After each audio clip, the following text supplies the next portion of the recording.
The Devouring twins, Tsavo. In the waning years of the 19th century, two lions brought a British imperial project to its knees. They weren't the biggest beasts ever recorded. They didn't strike with numbers or even great speed. What made them unforgettable was something deeper, something colder. For 9 months, they hunted not for food, not for survival, but with calculation, with purpose. They broke through thorn fences. They dragged grown men from their beds. They stalked daylight as comfortably as darkness. And they never roared. The official record attributes the deaths to nature, hunger, displacement, bad luck. But those who were there remember something else. They say the ground knew them, that the river stopped flowing when they drank, that their eyes did not shine, but swallowed. History calls them the man-eaters of Tsavo, but among the dying, they were known by another name, the Devouring twins. Chapter 1. The River's Whisper. You can tell yourself it was just 2 lions. You can count the bones, mount the skins, and tuck it all away behind glass. But I know what really stalked us out there in Tsavo. I remember the dreams. I remember the sound of breathing that didn't belong to anything living. And I remember this most of all. They were never just lions. They were brothers. And they remembered us. March 2nd, 1898. We arrived at Tsavo station just past midday. The sun had climbed to its zenith and bore down on the land like judgment. Dry heat shimmered off the rail as far as the eye could see. Men fanned their collars, and I recall a young porter vomiting in the dirt before we'd even set foot on the worksite. They called it the River of Slaughter, Tsavo. I had not asked why. The place was flat and endless, with brush like bristles and skies that didn't blink. It was old land, too old. The kind of place that seemed to remember every step you took on it. Buana, not here. The forest here. It watches. At first I dismissed it as nerves, superstition. Men too long, away from home and sleep. But that first night, the forest answered. The scream came just before dawn, not a long scream, not theatrical. A short, sharp gasp, and then silence. We found the man's bed empty, no signs of struggle, no blood, just torn canvas flaps and a single footprint in the eye, dust leading toward the river. No one volunteered to follow it. I insisted. I told myself we needed to understand what had happened. But part of me already knew. I could feel it in the air, the thickness, the stillness, the way the birds refused to sing. We found him after an hour, what remained at least. Half a rib cage, a clump of hair, one sandal still tied. Whatever had taken him had not killed to eat. It had killed for another reason. Fear moved like fire through the camp that morning. The workers gathered their tools and stood in clumps, whispering in languages I didn't speak, but I knew what they were saying. They wanted to leave. They believed the land was cursed. I told them it was a lion. But even then, part of me wasn't sure. That night, we built fires. Not small controlled flames, but towering pyres at every corner of the camp. Anything to chase away the shadows. The air reeked of kerosene and sweat. No one sang. No one told stories. We just sat there, faces lit orange by the fire, listening for pause, for breath, for death. Hours passed. Then came the sound. It was not a growl, not a roar, a low chuff, almost thoughtful. It came from the west wall. The workers froze. I grabbed my rifle and rushed toward the sound. What I saw in the firelight I will never forget. 2 golden eyes, reflecting flame, unblinking, too high off the ground. The creature stood still like a statue, unafraid, watching us, watching me. Then it vanished back into the bush. No sound, no panic, just gone. The camp erupted in panic. Men fled. One fell into the fire. Screams filled the night. And above it all, I heard the chuffing again, closer, and then silence. The silence didn't end with the dawn. No birds, no insects. Even the wind seemed to hold its breath. The stillness was not peace. It was pause, like something was waiting. I walked the perimeter as the sun rose, scanning the thorn walls we'd constructed. They were intact. But what good were thorns to something that walked through fire without fear? 3 men were missing, their beds torn open. No blood, just drag marks, not random, purposeful, clean, almost ceremonial. I followed one trail until it vanished beneath a rocky outcrop. And there I saw it, a message, not written in ink or blood, but carved, scratched into the stone by claw or fang. 2 circles, side by side, eyes, watching, waiting. That afternoon, I gathered the remaining men. I didn't sugarcoat it. I told them what we faced wasn't just animal. I told them to carry weapons even when they slept. I told them to tie their boots, keep a knife near their throat, and never, under any circumstance, wander alone. Some nodded. Some wept. I divided the camp into sectors, assigned watches in pairs. I ordered food stores moved closer to the fires, and I instructed the engineers to reinforce the perimeter with whatever scrap they could find. Rail spikes, leftover, chains, metal plates. We turned our camp into a cage, and still I felt exposed. The brush outside the perimeter was too quiet. The air too still. The ground itself felt brittle beneath my boots, as if it resented every footstep. That night, I sat with my back to the fire and my rifle across my lap, and I waited to be tested. The test came at midnight, a scream, not one of terror, but of warning, ripped through the camp. A guard had seen movement, 2 shadows, low and fast, one toward the food stores, the other circling behind the eastern tents. We sprang to action. Firelight clashed with darkness as we ran. Boots pounding earth, rifles raised, hearts already faltering. At the supply tent, we found nothing. Just spilled sacks and clawed canvas. At the eastern end, blood. The ground was soaked with it, still steaming in the cold, but no body, no footprints, only a trail of crushed grass leading back toward the brush.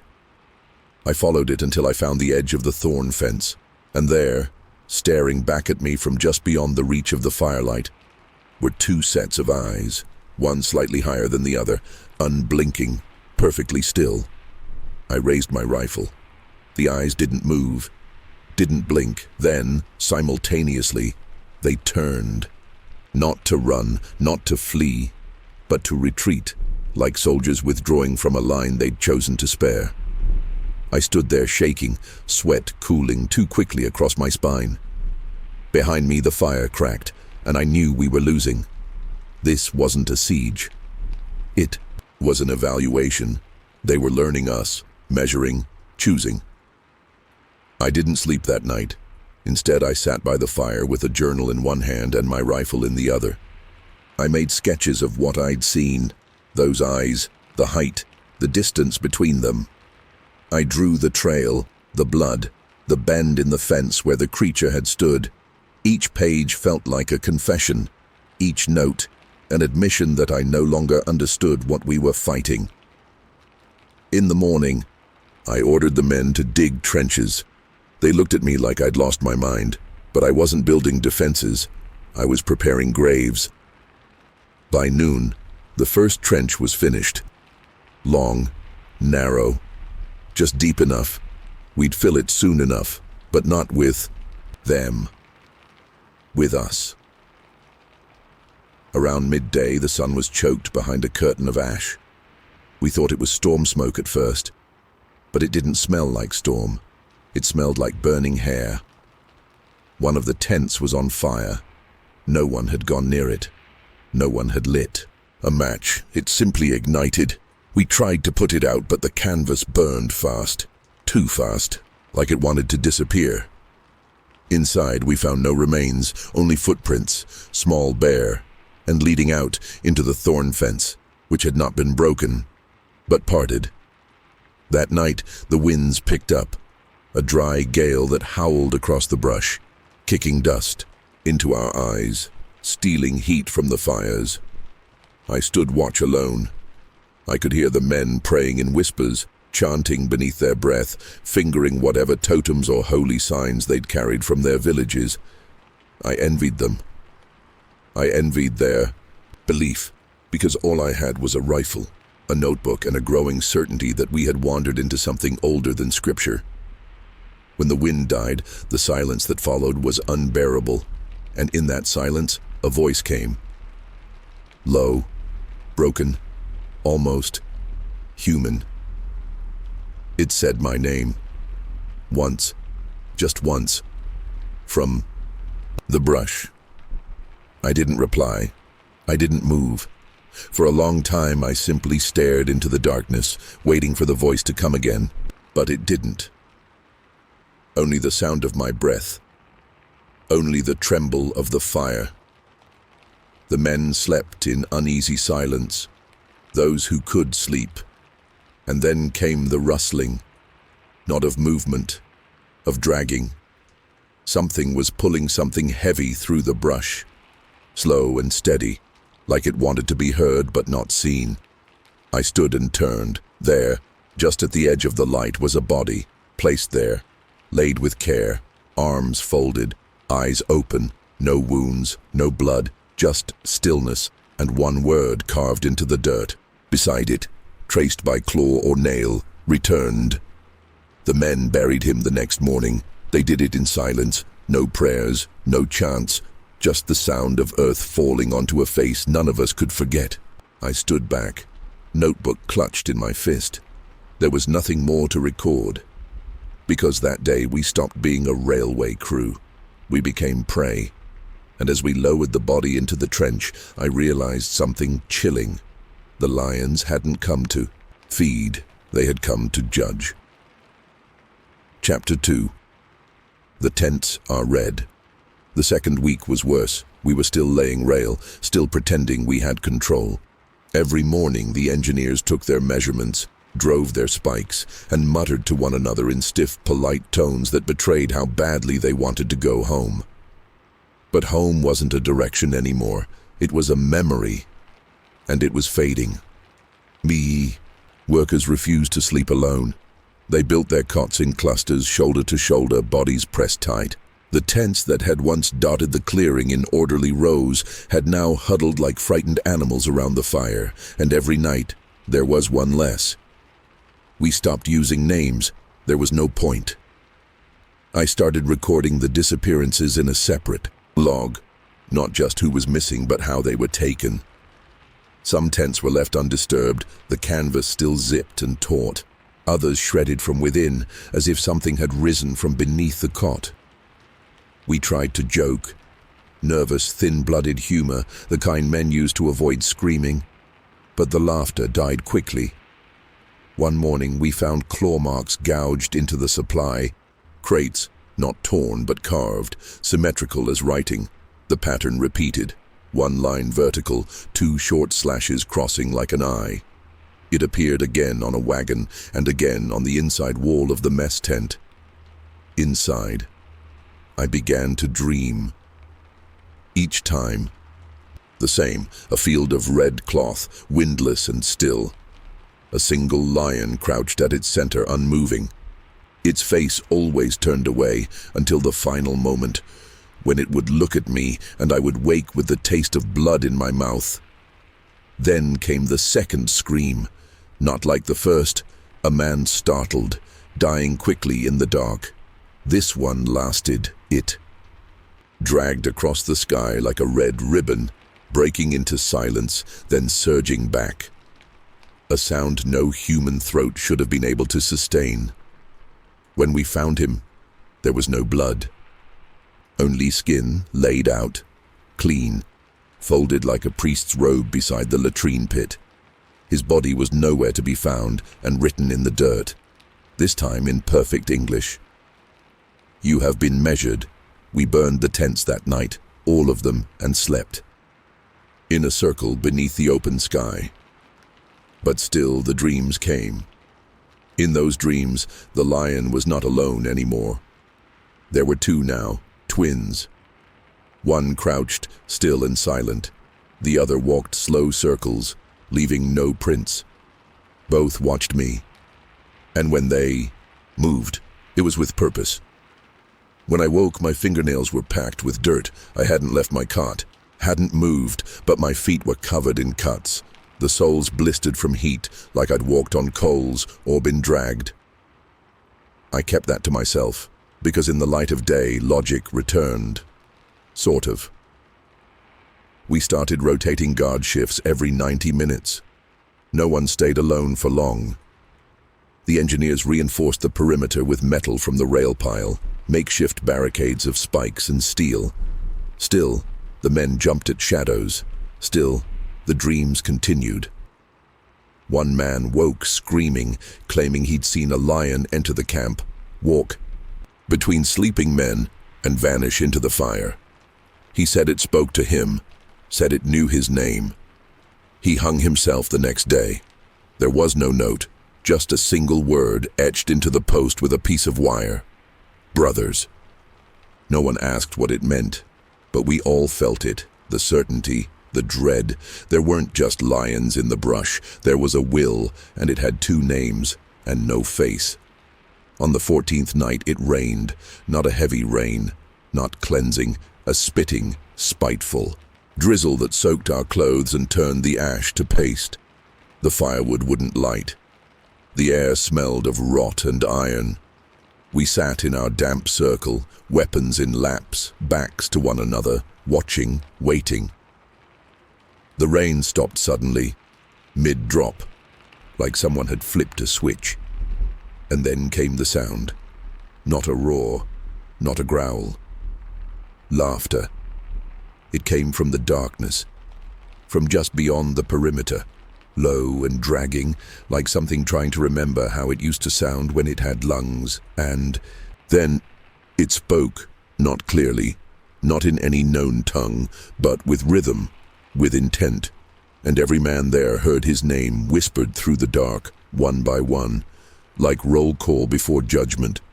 None of us spoke, not when the voices ended, not when the wind came back, not even when the fires finally caught again. We sat in silence, our eyes fixed on the tree line, every shadow a shape, every sound a footfall. I could feel the men collapsing inside themselves, folding into tight corners of memory that no one else could reach. We were no longer afraid of death. We were afraid of being known. Whatever walked out there in the bush didn't just want to feed, it wanted to understand, to consume us in a different way, as if it fed on knowledge, on secrets. And we were leaking them. By morning, 2 more men were gone. They hadn't screamed. There were no tracks, no blood, only empty blankets and a strange smell in the air, like burned sugar and wet fur. We found a trail of salt leading from their cots to the eastern edge of camp. Salt. No one carried salt in those quantities. Someone or something had placed it there. I asked the cook, the medics, the quartermaster. No one claimed it. The sun rose fast that day, burning through the mist with unnatural speed. By noon, the tents were hot as ovens. The air shimmered. The metal warped under our hands. One of the engineers claimed to see a lion standing in the heat wave, its body translucent, as if made of smoke and flame. We dismissed him, but no one argued when he asked to sleep in the center of the circle that night. That night the stars went out, not all at once, not dramatically, just one by one, as if a curtain were being drawn over the sky. By midnight, only a single star remained, pale and trembling directly above us, and then even that one blinked out. The darkness that followed was total. Not even the fires gave light. We could still feel the heat, but we could no longer see our hands, our rifles, each other. Someone sobbed, someone prayed, and from the darkness, the laughter came again. Closer this time. So close it no longer sounded like a lion. It sounded like us. When the light returned, it wasn't morning. It was fire. One of the supply wagons had caught, igniting in an instant, the flames rising so quickly it was as if the wood had been soaked in oil. We rushed toward it, desperate to preserve what little we had left. But as we neared, we saw the word painted in black across the side of the wagon, alone. The letters bubbled and burned, curling into ash. No one had painted it, not us. The fire died on its own. In its place, a trail of ash leading east, into the thorns, where two sets of prints waited side by side. No one followed the trail, not that day, not ever. We widened the circle of fires, doubling the perimeter. We stopped work on the bridge. I submitted a second request for reinforcements, this one phrased as a plea, not a report. I never received a reply. That night I stood watch alone. The air was heavy again, pregnant with meaning, the kind of quiet that presses behind your eyes. And then I saw it. Not a lion, a man, naked, hunched, pacing between the fires. His skin was loose, as if it had once belonged to something else, his limbs too long, his eyes reflecting red. He smiled and, behind him, just at the edge of the trees, a second shape, lower to the ground, moving in sync, watching me, watching us. I raised my rifle but didn't fire, not out of fear, though there was plenty of that, but because I felt, deep in my bones, that a shot would change nothing. The man-creature didn't move. The lion shape behind him circled once, slowly, then vanished into the trees.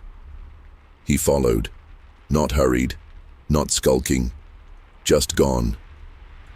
The next morning, I found footprints near the fire. Two sets, one barefoot, one padded, both leading toward my cot. They hadn't left a message. They didn't need to. The print left in the ash was wide, deeper than a man's.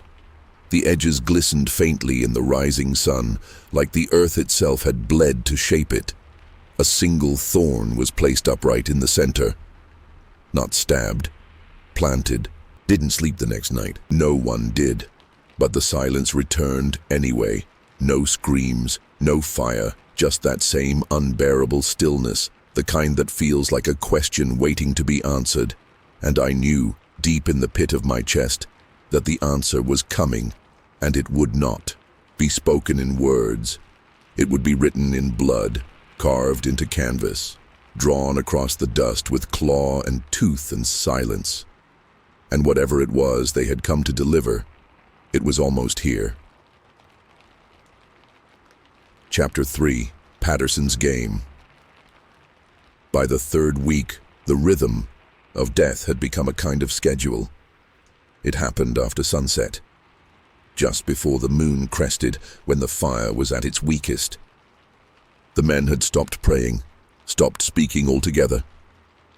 Meals were taken in silence. Eyes darted but never settled.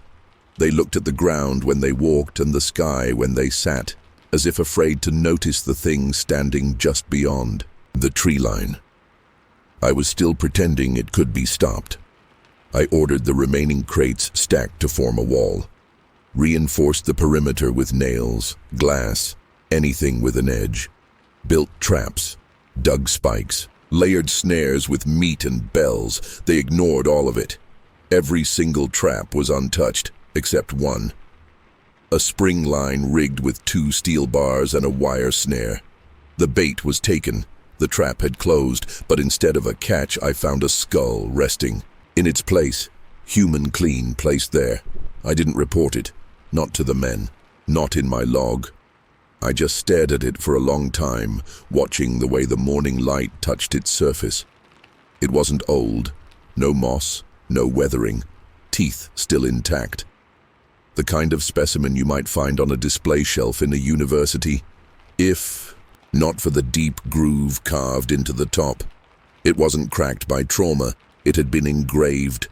2 vertical lines, and beneath them, A spiral. That was when I stopped believing this was about lions and started wondering if we'd unearthed something that had been buried for a reason. The trap was left open for us to see, to learn. I slept with my boots on that night, rifle across my chest, lantern lit beside my cot. I left a tin of coffee open beside me, not to drink, but to catch the sound of it shifting if something disturbed the ground. I didn't blink for what felt like hours, but eventually I closed my eyes and woke to find the lantern out, the coffee tin untouched, but my rifle was missing, gone completely. No prints, no sign of forced entry, just absence. I didn't tell the men. If they'd known even I was unarmed, the last thread of order would have snapped. I fashioned a replacement from spare parts and kept it close, but it didn't feel the same. Because whatever had taken the first one had done so not for use, but for proof. It wanted me to know it could take whatever it wished, and that I would do nothing to stop it. The following day, I built a perch, 6 feet off the ground, lashed to the limbs of a baobab with rope, nails, and fraying hope. From there, I could see across the camp, track the tree line, monitor the fires. I hauled my gear up every evening and slept tied to the trunk like a child in a storm. For 5 nights, I saw nothing, only shadows, only distance. Then, on the 6th, I woke to a sound I couldn't place. Not claws, not breath. Chalk. The scrape of chalk against wood. I leaned over the edge of the perch with my lantern and scanned the dirt below. There, written in large, looping strokes across the earth. Breathe for us. Beneath it, my missing rifle, clean and covered in blood. It was warm, not just the blood, though that too, but the rifle itself. As if it had been cradled, cared for, returned. As if, for one night, it had been allowed to witness something and chosen not to fire. I wrapped it in oilcloth and placed it in my tent, far from where I slept. That night I heard my name again. But this time, it came from behind me. Not from the bush, not from the fire line. From the tree I was sitting in, whispered, like breath on skin, and followed by something colder than wind crawling down my spine. I spun around, heart buckling in my chest, lantern swinging wildly through the branches. But there was nothing there. No prints, no scent. Only a single object wedged into the crook of the trunk, a piece of folded canvas tied with twine. I untied it with trembling fingers. Inside, a tooth, too large to be human, too sharp to belong to any lion I'd ever seen. Its root was wet, and in the pulp of the wrapping, scrawled in some mixture of ink and rust. We share what you cannot hunt. I didn't touch the tooth again. I wrapped it in layers of oilcloth, packed it in a crate, and buried it beneath the old latrine trench. I told myself it was superstition, that whatever power it had could be sealed with dirt and denial. But that night, the dreams returned. I was not in the bush. I was in a room, round, windowless, the walls lined with mirrors. And in each reflection, a version of me stood clutching the tooth, except none of them had eyes, and none of them were breathing. I woke to find the fire had gone out. All of them. Not just mine. Every flame in camp had died. At the exact same time, the men were already awake, sitting stiff in the cold. No one moved. No one spoke. Then someone screamed, a voice cracked and raw from disuse, so violent in its urgency that it cut the air like a whip. We followed the sound to the perimeter, where the thorns had been pulled apart in 2 perfect lines, forming a gate, not broken, opened. Beside it, a wooden pole had been driven into the ground, and tied to it, upright and eyeless, was a man we hadn't seen in over a week. His chest was carved, a message chiseled between the ribs. You did not breathe. We burned the body, not out of respect, out of terror. The smoke curled black and silent above the camp, coiling as if something watched it rise. The men stood in a ring around the pyre, unmoving, unblinking, like statues mourning a god they could no longer worship. I wanted to give a speech, to rally them, but no words came, because the message wasn't for them. It was for me. That night, I didn't climb the perch. I sat on the ground, next to the dying embers, with my hands clenched around the rifle and my eyes fixed on the path beyond, the thorns. And for the first time in weeks, I whispered aloud, "Come and get me." The wind stopped, even the insects ceased. The entire jungle held its breath, and from the other side of the fire came the sound of something settling. Heavy limbs lowering into a crouch, slow, purposeful. I did not turn. My grip tightened. The rifle creaked in my hands. Then a second weight joined the first. Two shapes, sitting, watching. I could feel them, as if gravity itself had shifted, as if the earth knew they were here and was choosing not to resist. Then came a sound so faint, it almost wasn't sound at all, a voice. Low, not a growl, not a word, a breath, echoed twice. Soon. Chapter 4. The White Bone Valley. It was the flies that led us there, a dark column, spiraling like smoke just beyond the east ridge, so thick it looked solid against the sun. We followed without speaking. No orders, no questions, just movement, like we'd all heard the same silent call. The trees parted unwillingly, branches clawing at our sleeves. The ground beneath our boots turned from dust to clay, then to something dry and gray that cracked underfoot. And then we saw it. The valley. No name, no trail, no sound. The birds didn't follow us in.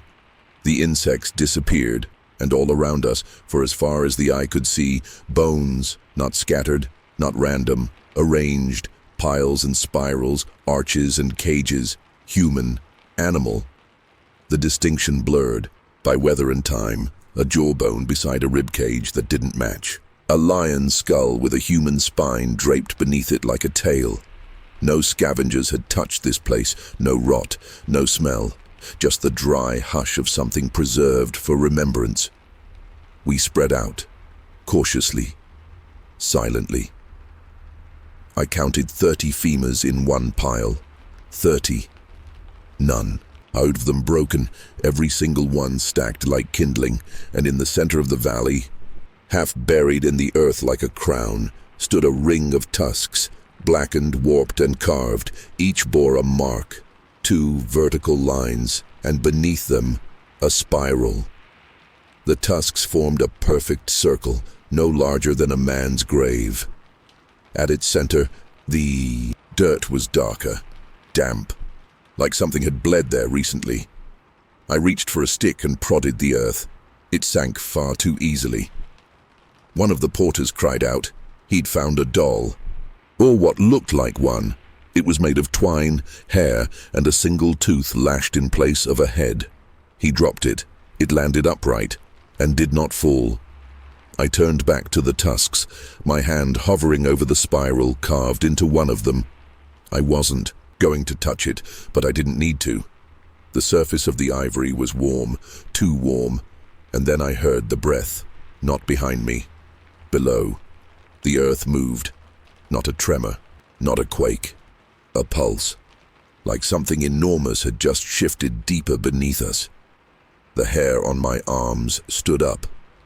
The porters began backing away, slow and careful, their eyes never leaving the bone spiral. One whispered a word I didn't recognize, but the way he said it, like a prayer choked in ash, froze the others mid-step.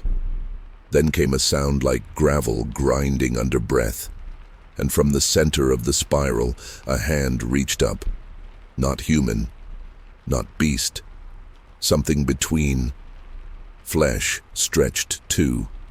Thin bone too black. It curled slowly around the stick I'd left in the dirt, and pulled it down, gone in an instant, swallowed by the spiral. The ground sealed behind it, not with force, with stillness, like it had never been disturbed at all. The breath stopped, the flies vanished, the heat returned. We left the valley in silence, our shadows longer than they should have been, our footsteps muffled by dirt that no longer crunched, and as we crested the ridge and looked back one last time, the spiral was gone. But the tusks remained, and now they were pointing inward. We didn't speak of the valley, not on the walk back, not that night, not ever. But it followed us, in silence, in sleep, in the way the jungle leaned closer to camp, in the way shadows, no longer waited for dusk. The men stopped sleeping altogether. They sat up, knees hugged to chests, eyes ringed in red. The fires grew larger each night, fed by every scrap of wood and canvas we could spare, and still they did not keep it out. Whatever it was. It crept into the corners of the tents, into the gaps between blinks. I found one man dead with his eyes open, unmoving for hours. His mouth was full of dirt, not packed, placed. Each grain positioned with care, until the shape of a spiral filled his throat. Another man was missing, but we found his shirt pinned to the inside wall of the supply tent.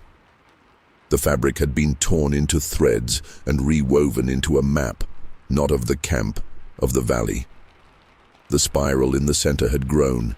It touched the edges of the cloth, and scrawled in charcoal beside it were 3 words, "Do not forget." But I had no memory of who he was. None of us did. We began to forget more. Little things at first, where we put our tools, who was assigned which watch. Then it worsened. Faces blurred. Voices grew unfamiliar. One man looked in a mirror and screamed because he didn't recognize himself. I checked the logs. The entries were still there, but the names were missing. Entire pages of details erased except for one symbol scrawled into the margins, 2 vertical lines, and beneath them, the spiral. We were being unwritten, not killed, erased, piece by piece. And deep in my chest, something inside me whispered, "This is mercy." We stopped calling roll. There was no one left to answer. Only eyes that stared too long, only hands that trembled when they reached for tools that no longer felt like theirs. We dug shallow trenches, not for defense, but because the earth demanded something in return, and each morning another man would lie in one, not buried, placed, as though he had chosen to return, and above each trench, in chalk or soot or bone, we would find the same phrase etched into the nearest surface: "We remember for you." The night before I left the valley, I dreamt I was no longer a man. I was a shape. Something curled and endless, breathing through the eyes of 1,000 strangers. I walked the perimeter and found myself reflected in every shadow, every knot of bark, every polished bone laid out in that spiraled graveyard, and I felt no fear, only peace. When I woke, I didn't remember my name, just a sound and a hunger, one I knew would never leave me again. Chapter 5. One of Them Talks. The elder came at dusk. He wore a red cloak streaked with ash and bone, and he moved without sound, emerging from the jungle like smoke rising from dead leaves. The men didn't speak. They stepped aside instinctively, as though some old memory told them this man was not to be stopped. He carried no weapon, no bag, only a carved staff and a necklace made of claws, none of them lion. He walked straight to the center of camp and sat by the fire without a word, and the fire, which had sputtered all day, rose up to meet him. He did not introduce himself. He simply stared at me, and when I met his gaze, it felt like I'd been unzipped, like my bones had been unfolded into a language I could not read. Then he spoke, not In English, not Swahili, something older. The men turned their heads to listen, eyes wide, mouths parted in silent awe. A few wept. One vomited and did not rise. He pointed to the east, to the valley, and he said one word we could all understand. Brothers. The word rang through the air like the crack of a whip, not an address, a recognition. He turned his palms to the fire. They were covered in scars, dozens of thin spirals cut into the skin like they'd been drawn with flame. The men backed away, but I stepped closer. "What are they?" I asked. He looked up at me. "They were lions," he said. "Until the valley took their names." His voice was dry bark, broken stone. "They are not beasts now, not spirits. They are memory, with teeth. They remember every wound ever carved into the land," he said. "Every scream that was swallowed, every name that was stolen." I crouched beside him. "Why us?" The elder tilted his head. "You, Doug. You woke them. We didn't mean to. It doesn't matter." He pulled something from within his cloak, a scrap of hide, dry and brittle, covered in markings. "They give warnings," he said. "To those who listen." He held them. "Hide over the flame. It didn't burn. Instead, it bled. Thick and dark, the liquid dripped into the fire and hissed. The flames turned green, and the jungle fell silent."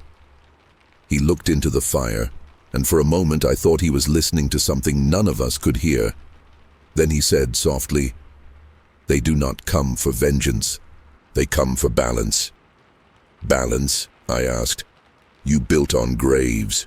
You walked through memory without permission. You called them stories. They heard insult." His hands trembled.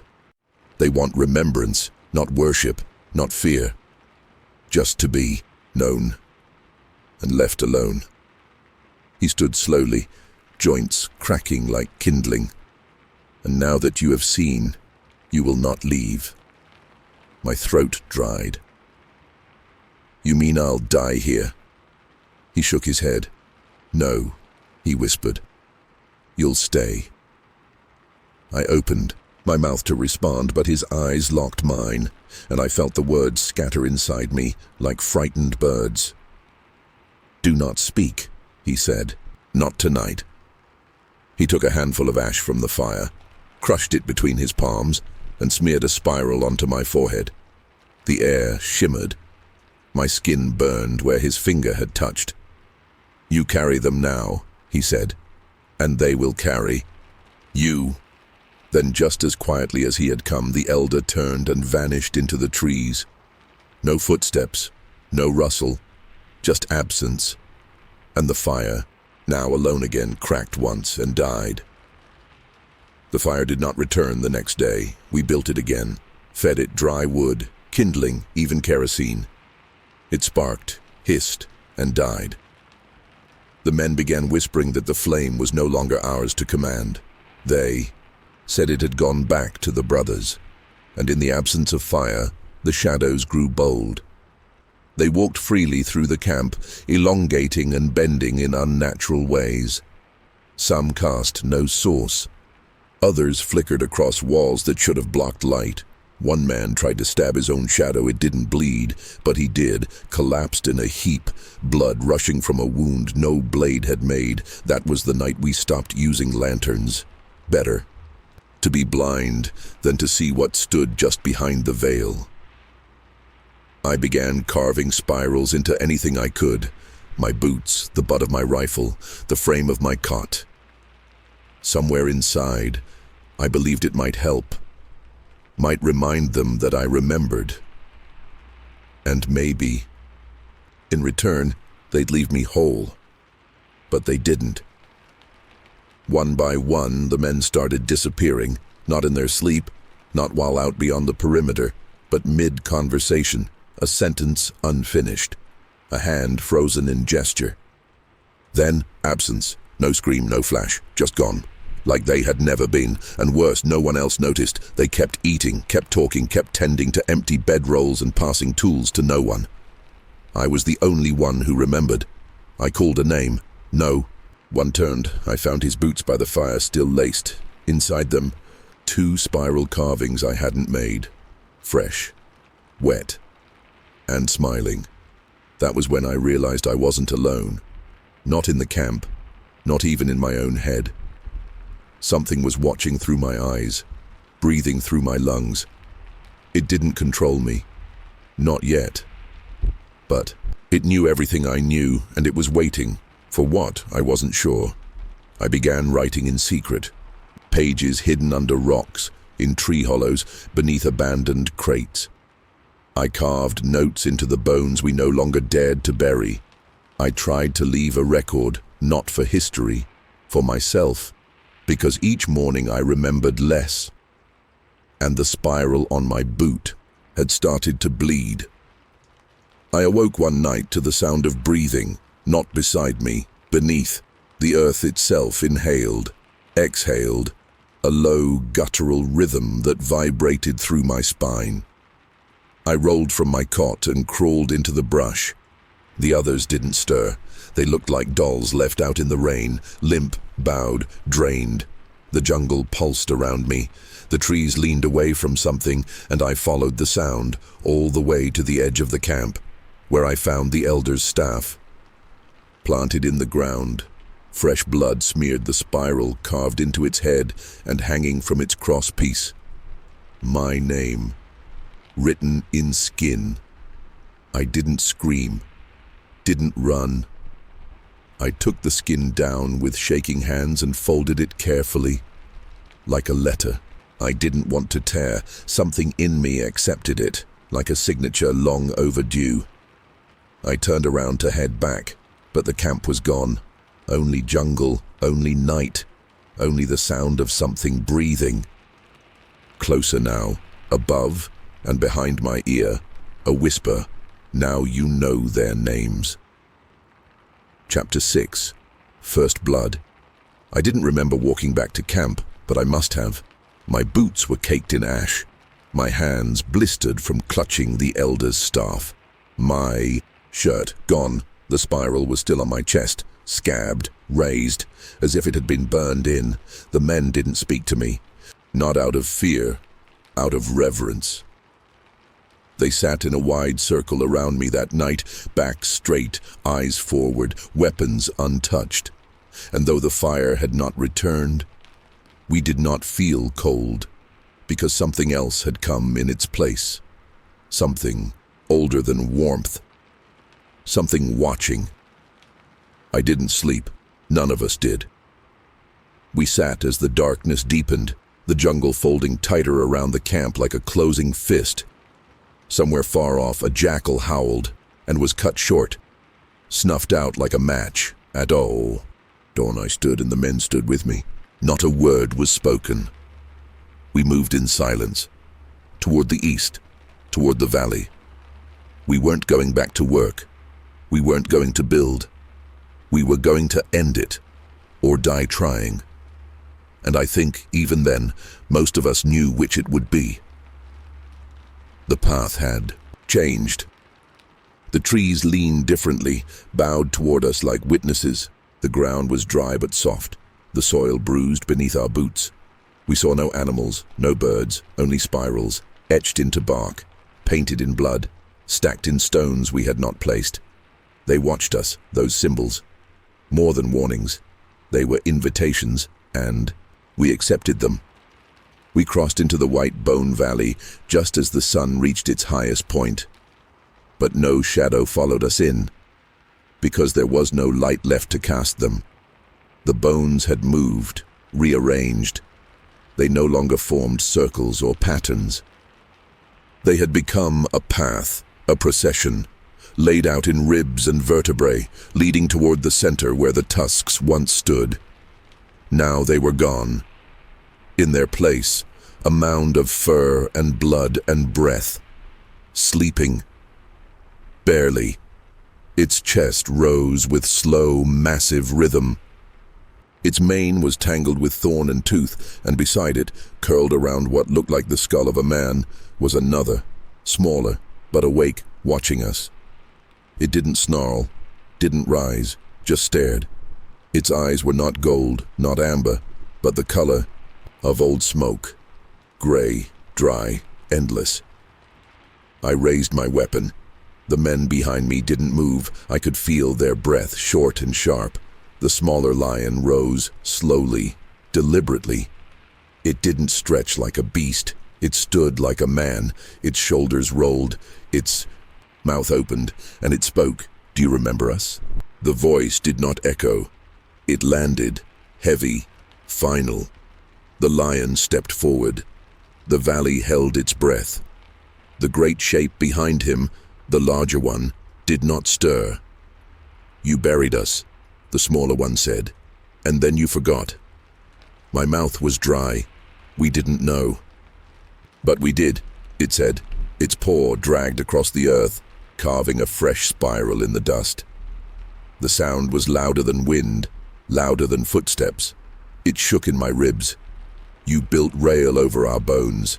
You laid your dead atop ours and called it progress." The others were still behind me, but I could no longer hear them breathe. "We came to build a bridge," I said. "You built a door." "And what came through that door?" I asked.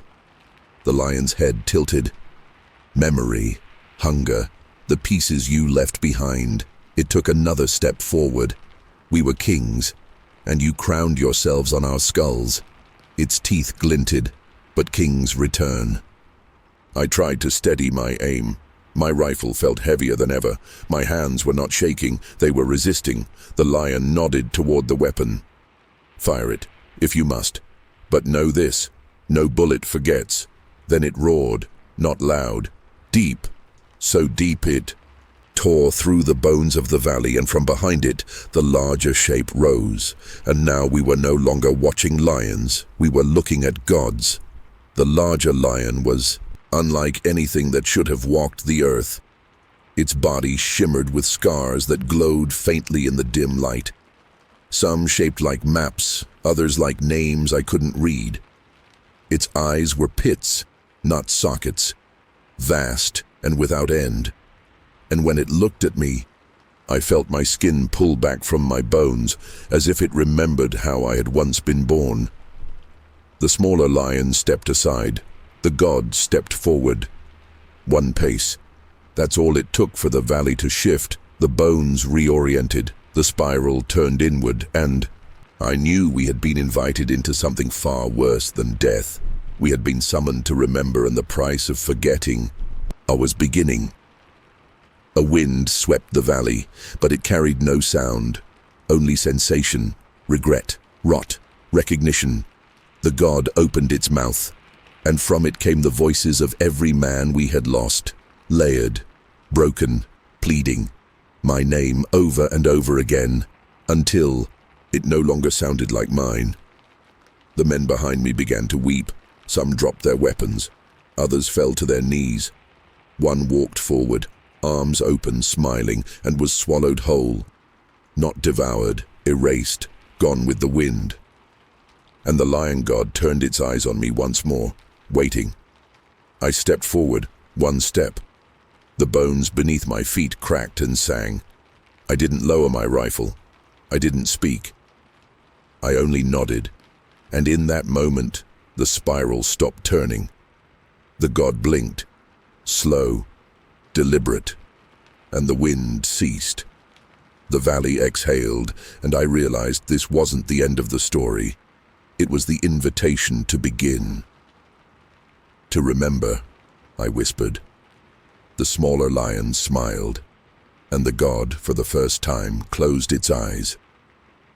Chapter 7. The tents are empty. When I opened my eyes, the valley was gone. Not erased, folded, as if it had been closed like a book and tucked into a space between memory and waking. The men were still around me, but they were not the same. They stood without speaking, without blinking, their faces slack, eyes glassed. Every one of them bore a spiral on their chest now, some burned, some carved, some drawn in what looked like ink and felt like ash. And none of them looked at me. I tried to speak. No sound came. I opened my mouth again. Air moved, but the words wouldn't form. Like my throat had forgotten the shape of language, around us the jungle was gone, replaced by tents, hundreds of them. White, sun-bleached, arranged in endless rows that curved inward like petals. The same camp, over and over again, each tent identical, each empty, except for one, in the center, the flap drawn closed, blood soaking the seams, and a name painted across the canvas in red, mine. I moved toward it. The others didn't follow. They stood like grave markers, unmoving, watching nothing. Each step I took deepened the silence. Inside the tent, something moved, a shuffle, a breath. I reached for the flap. My hand stopped, not from fear, from recognition. The blood on the seams was still warm, and the spiral on the canvas pulsed once, like a heartbeat. I opened it. Inside was not a space, it was a memory, my cot, my logbook, my hands, younger, still whole, writing things I no longer remembered. The tent was me, a mirror built of canvas and breath and regret, and in the center, tied to the pole with my own belt, was a man I almost knew. His eyes opened, and they were mine. "Welcome back," he said. He smiled the way I used to smile, before the valley, before the spiral. "Do you understand now?" he asked. I nodded. "Then we can begin." He gestured to the logbook. "You stopped writing. That's how they find you. That's how they feed." I didn't move. He leaned closer. "They are not monsters. They are memory, and memory needs pages." He pressed a knife into my palm. "Write. In blood if you must. But write." I looked down at the blade. It was mine, the same knife I had lost days ago, before the valley, before the screams. Now here it was again, returned, waiting. I turned to the logbook. The pages were blank, not aged, not yellowed, just white, pure, hungry. I pressed the knife to my thumb. The blood came slow, and as it touched the page, the spiral began to move. The ink danced across the paper, not in words, but in shapes, memories etched in crimson. My first patrol. The day we laid the first rail.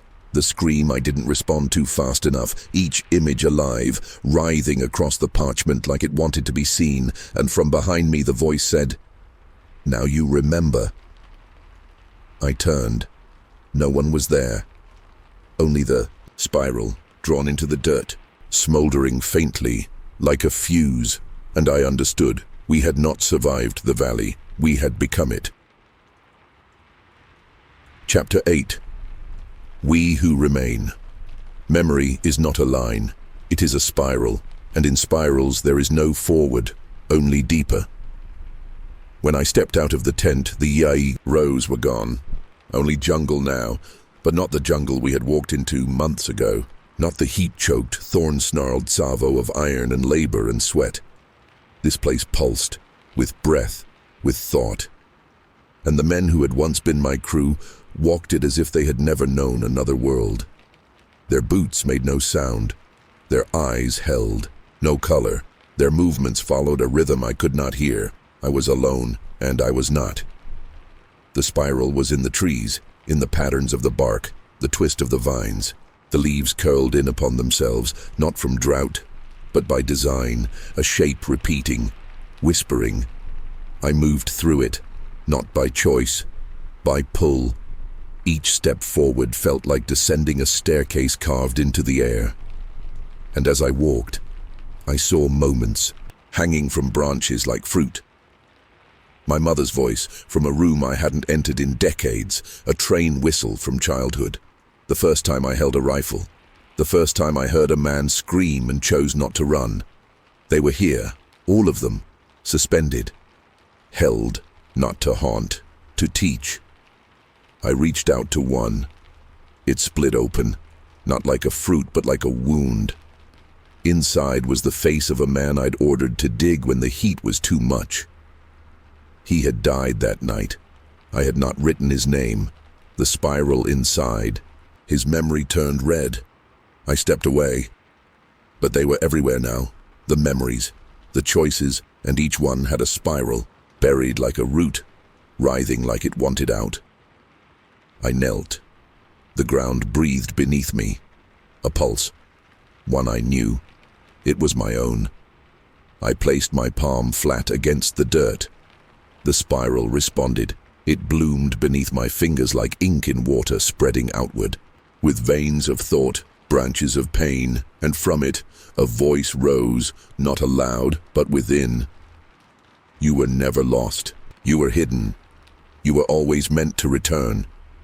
I saw the lion's face again, the guard's eyes, the other me in the tent, smiling with blood behind his teeth.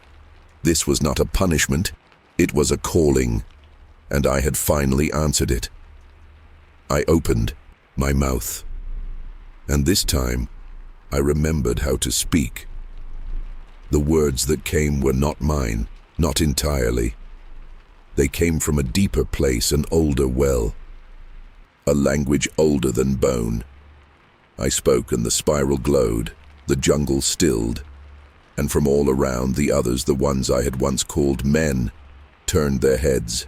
They moved toward me, silent, slow, not threatening, listening. One by one they knelt, and when I finished speaking, the air held still for a heartbeat. Then, one by one, they began to remember too. They began to cry, not out of fear, out of release. The kind that rises when a burden long carried is finally set down. I watched as they touched, the trees, the earth, one another, fingers tracing spirals with reverence. Some wept openly. Others laughed like children lost and found in the same breath. And all around us, the jungle began to shift, not with danger, with purpose. Roots moved to form paths. Canopies parted to show stars I had never seen. We were being guided, not out, but onward, into the spiral, to its center, to its truth. And I knew without question, this was no longer a story about what we built. It was about what we unearthed, what was waiting, what still remembers us.